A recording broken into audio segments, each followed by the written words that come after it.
जगद्गुरू तुकाराम महाराज आणि संतश्रेष्ठ ज्ञानेश्वर महाराजांचा पालखी सोहळा जो आहे तो सुरू झालेला आहे। दोन्ही पालख्या पुण्यामध्ये मुक्कामी आहेत। मात्र कालपासून आळंदी देवस्थानच्या विश्वस्तांवरती ज्या पद्धतीने आरोप केले जाते किंवा वारकऱ्यांकडून जी भूमिका मांडली जाते, नुकताच भावार्थ देखणे यांचा मुख्यमंत्री देवेंद्र फडणवीस यांच्या अंगरक्षकांसोबतचा व्हिडिओ जो आहे तो सुद्धा व्हायरल झालेला होता। मात्र नक्की व्हिडिओ मागचं सत्य काय आहे किंवा ती परिस्थिती नक्की का उद्भवली या संदर्भात बोलण्यासाठी आपल्याबरोबर स्वतः भावार्थ देखणे आहेत। हे सांगा की सुरुवातीला ज्यावेळेस ही घटना घडली नक्की कारण काय होतं किंवा व्हिडिओमध्ये जे दिसतंय त्याच्या मागची नक्की सत्यता काय? आम्ही सगळे विश्वस्त देहू प्रस्थानाला गेलेलो होतो आणि प्रस्थान ज्या सभागृहात होतं ते प्रस्थानाचा विधी झाला आणि त्याच्यानंतरनं आम्हाला माननीय देवेंद्रजींना आळंदीच्या प्रस्थानासाठी बोलवायचं होतं। त्यामुळे त्यांना निमंत्रण देण्यासाठी आम्ही त्यांना त्या सभागृहामध्ये विनंती केली। तेव्हा त्यांच्या दृष्टीने त्यांनी सांगितलं की आपण आतमध्ये ऑफिसमध्ये जाऊन याच्यावरती आपण चर्चा करूया आणि ठरवूया की नेमकं दुसऱ्या दिवशीच्या कार्यक्रमानंतर येणार का मी आदल्या दिवशी रात्री येणार, काय जे असेल ते। म्हणून आम्ही तिथनं निघालो।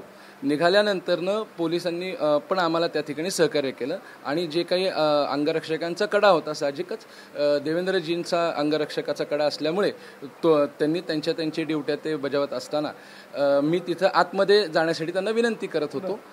मी बऱ्याच वेळा त्यांना विनंती केली, पण कदाचित तिथेही मिसकम्युनिकेशन काहीतरी झालं, कारण त्यांना कदाचित ते ऐकू गेलं असेल नसेल। त्यामुळे मी पुन्हा त्यांना सांगत होतो की मला आतमध्ये घ्या, कारण मला त्यांच्याबरोबर जायचं आहे। आणि आतनं मला सारखे बोलवत होते की तुम्ही आत या, म्हणजे त्यांच्याबरोबर आत जाता येईल। आणि हे करत असताना जेव्हा सभागृहातून आम्ही बाहेर आवारामध्ये येत असताना पायऱ्या होत्या, पायऱ्या असताना आम्ही खाली म्हणजे तिथेही सांगत होतो की आधी मला आतमध्ये घ्या, पण पुन्हा मी बाहेरच राहत होतो। त्या दृष्टीने जेव्हा पायरीतून मी खाली जात होतो तेव्हा मला एका अंगरक्षक मित्राचा कोपरा माझ्या छातीवरती खूप जोरात लागला। इतका जोरात लागला की तेव्हा मला खऱ्या अर्थाने ब्रह्मांड आठवलं, माऊलींची शपथ म्हणून सांगतो। इतकं जोरात लागला की मला काही सुचेना आणि हे करत असताना मला इथे लागला। मी असा लगेच हात वरती, कारण असा जोरात हात वरती आला आणि माझ्या हातामध्ये मोबाईल होता, मग पडू नये किंवा हे, आणि एकदम वेदना असह्य झाली ती मला। आणि वेदना असह्य झाल्यानंतर पुन्हा एकदा ही मुवमेंट झाली आणि पुन्हा मला आतनं बोलवलं की आत या, कारण आता समोर दार होतं आपल्या ह्याचं ऑफिसचं।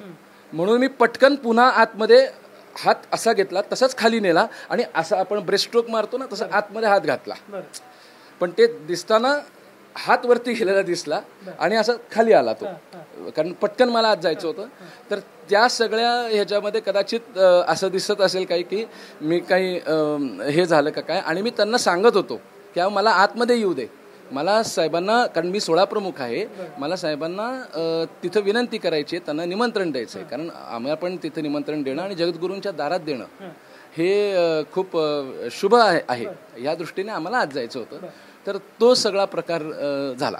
नाही, मात्र व्हिडिओमध्ये ज्यावेळेस तुम्ही हात उचललेला दिसला त्यावेळेस लोकांमध्ये एक चुकीचा मेसेज गेला की तुम्ही देवस्थानचे प्रमुख आहात, विश्वस्त आहात किंवा तुमच्याकडून अशा पद्धतीनं मग कृती होणं, त्याच्या मागची जरी बाजू वेगळी असली तरी लोकांपर्यंत वेगळं गेलं। लोकांना नक्की मग काय सांग? माझ्या वडिलांची मिराशिगा देवा, माझ्या घरामध्ये 6 पिढ्या, वारीची परंपरा आहे, कीर्तनाची परंपरा आहे। नंतर भारुडामध्ये आमच्या वडिलांनी PhD केली आणि मी भारूड संपूर्ण जगभर पसरवलं।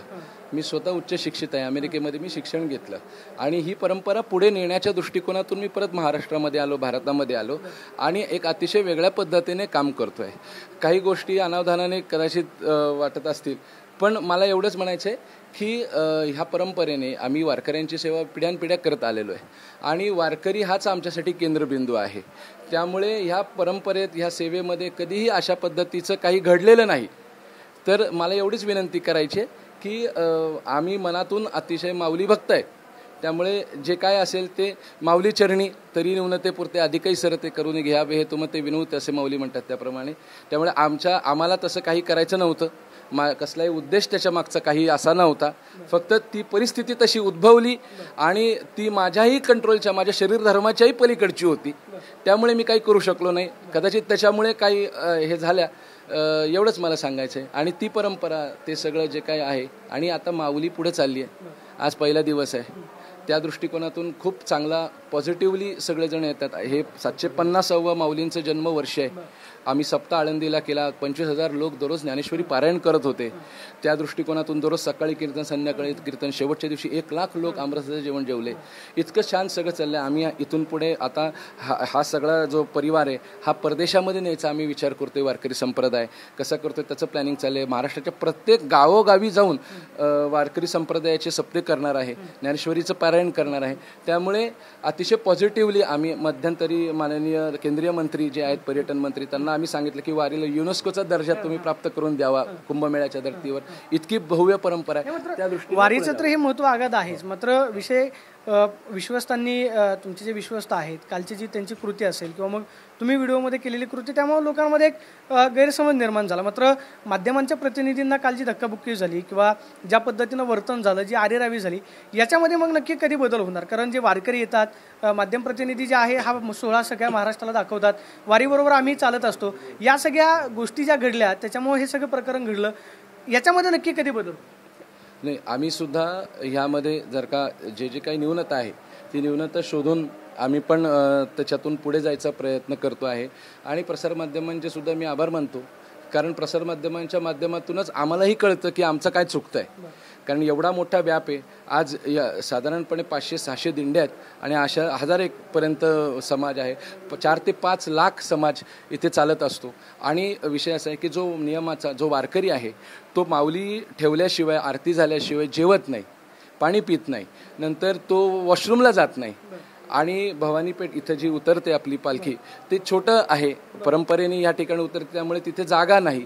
तर त्या दृष्टिकोनातून पटकन, आणि मागच्या पुण्यातून जेव्हा पालखी येते तेव्हा थोडंसं त्याला स्पीड कमी होत असतो. तर ह्या सगळ्या दृष्टीने 10-10:30ला जेव्हा आपण पोचलो, 10:30ला, तेव्हा किती वाजता आरती, कारण त्याच्यापुढे एक अर्धा तासात, तो अर्धा-पाऊण तासात त्याचं सगळं विधी आहे. म्हणून आमची सगळ्यांची ती एक तळमळ असायची. आणि त्या दृष्टिकोनातून प्रमुख विश्वस्तसुद्धा जे होते त्यांनी मीडियाला ते सांगत होते की आम्हाला ही आरती करायची आहे, आम्हाला लवकरात लवकर वारकऱ्यांना मोकळं करायचं आहे. नाही, मात्र व्हिडिओमध्ये जे दिसतंय, जो आवेश, जी कृती आहे, त्याच्यामुळं मग लोकांमध्ये चुकीचा मेसेज जातो. म्हणजे भावना जरी तुमची त्याच्या मागची जरी असली तरी माध्यमांना त्या पद्धतीनं वर्तन करणं, मग याच्यामध्ये बदल झाला असता तर नक्की कदाचित चित्र वेगळं असतं. काही अवांतर गर्दीसुद्धा होती आणि तीसुद्धा पाहून त्याच्याकडे त्या दृष्टिकोनातून बोलल्या गेलं.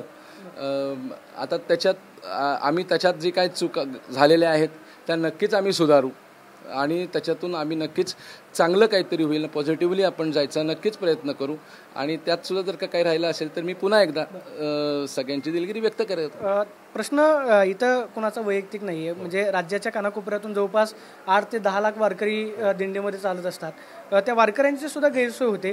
ती होऊ नये म्हणून आपण पुढच्या काळामध्ये नक्की काय बदल करणार आहोत किंवा काय भूमिका घेतली जाईल? अनेक वारकऱ्यांचं असं म्हणणं असतं की जे सेवेकरी आहेत त्या सेवेकऱ्यांच्या ओळखीतले लोक ज्यावेळेस माऊली विसाव्याच्या ठिकाणी मुक्कामासाठी विसावतात त्यानंतर दर्शनासाठी सोडलं जातं.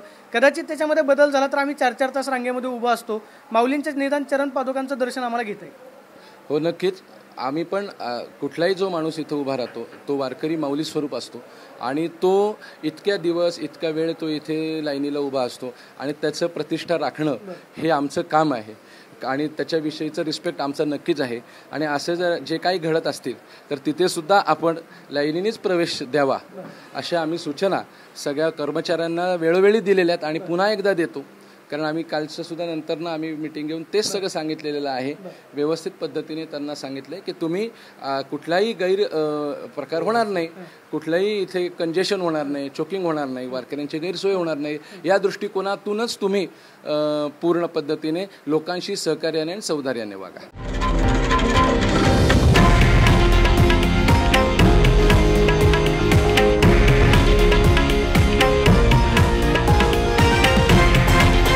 हे आहे देशातील नंबर 1 न्यूज नेटवर्क आणि आपण पाहत आहात TV9 मराठी, एकमेव.